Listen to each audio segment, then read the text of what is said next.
Looking at the Golden State Valkyries and their decision to pass over on Anissa Morrow, to me, will be one of the biggest blunders in this WNBA draft. Although they did get a gift later on in the form of Cheyenne Sellers in the second round, who mysteriously and for no logical reason dropped into the second round, despite being one of probably the 5 or 6 best prospects in the country. Skipping over on Anissa Morrow made no kind of sense when it comes to bringing in a dog type of personality and player to a brand new roster, the type of player that can set a culture for your franchise, a player that you'd have under contract for 4 years, in fact. And instead, what they decided to do with a roster that basically will all be gutted at the end of next season or this season, as almost their entire team is on a 1 year deal. Most of it, in fact, is on a 1 year deal. No, they decided to draft Justi Joyce, whatever her name is, out of Lithuania. Not even trying to pronounce it. Does not make a ton of sense to me. Doesn't make a lot of sense. Does not make a lot of sense. A player that was ranked overall 17th, they took with the 5th pick in the draft. It made no sense. Welcome back, everyone, to another edition of Rudy's Rant, Her Game, Her Way Women's Basketball. Talk facts over feelings. Please like the video, subscribe to the channel, ring that bell, leave a comment. Let me know your thoughts on this video and on these picks.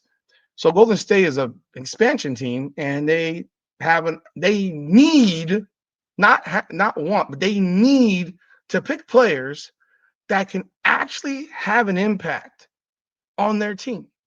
They need to pick players that actually have an opportunity to make the team. So instead of drafting a player that can be a culture former for your franchise, a toughness for your team, you drafted a 19-year-old who probably will not play with this franchise this year, in my opinion.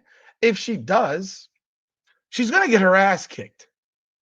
I mean, bluntly, she will get her ass kicked. She's a slender player out of Lithuania, Juste Jositi. I don't know how to pronounce her name. Sorry, you know, my bad.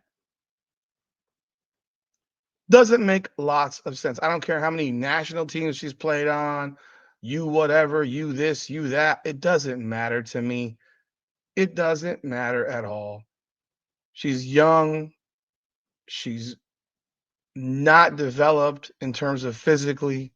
And if people thought that homegirl Caitlin Clark was going to have issues in the WNBA, reality, please. This one here, I don't even understand it.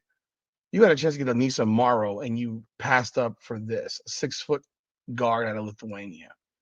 Now, again, I will go back and I'll say they got a gift that Cheyenne Sellers fell to them at number 17. And Cheyenne Sellers, to me, is going to start immediately because why the hell not? You're an expansion team. You're going to likely suck. So why the hell not? She's part of the future of your franchise. If you look at their roster, like I said, their roster is filled with 1 year deal players. Most of these players will not be there next year. You know, most of them will not be there. So,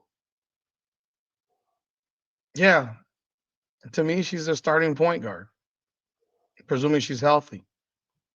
But then they go into round 3, and I mean, it is what it is. I get it. I get it. The Paige Becker's appreciation tour. This is like the Kate Martin draft last year with Caitlin Clark, albeit Kate Martin is a better player. And now these two will be teammates potentially. But I doubt that Caitlin Chen even makes this roster. Caitlin Chen out of UConn gets drafted number 30. Bluntly, the Asian player drafted to the city with the largest Asian population. or one of the largest Asian populations. I get it. It is what it is. Why would you draft her? For what reason? There are players that were better. There were I mean, I want you to understand this. The overall rank of Caitlin Chen was 112. When you say that she was the lowest rated player in this draft that got drafted, it's not even close. It's not remotely close. The next lowest player to be drafted was the 86th ranked overall player. Remember, there's only 38 picks the entire draft. The 86th ranked player was drafted from Michigan, Jordan Hobbs. She was drafted number 34 by Seattle. You could have gotten Caitlin Chen as an undrafted free agent and invited her to camp if it was that fucking serious. But instead you burn a pick.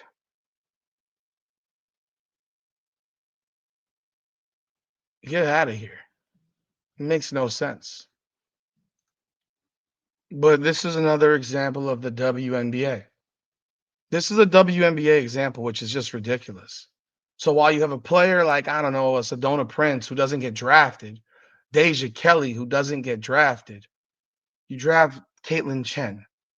Deja Kelly is 10 times the player that Caitlin Chen is. And you don't draft her?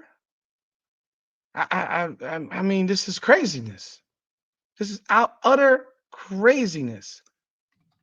Deja Kelly, for those of you who don't know, went to North Carolina and then transferred to UConn, not UConn, to Oregon.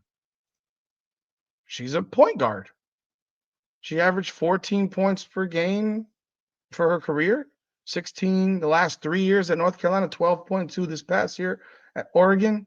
Yeah, she's probably inefficient in shooting percentage. She's better than Caitlin Chen. Better than Caitlin Chen. Sedona Prince is a 6'7" center. And I mean, people want to blackball her from the league. It's funny.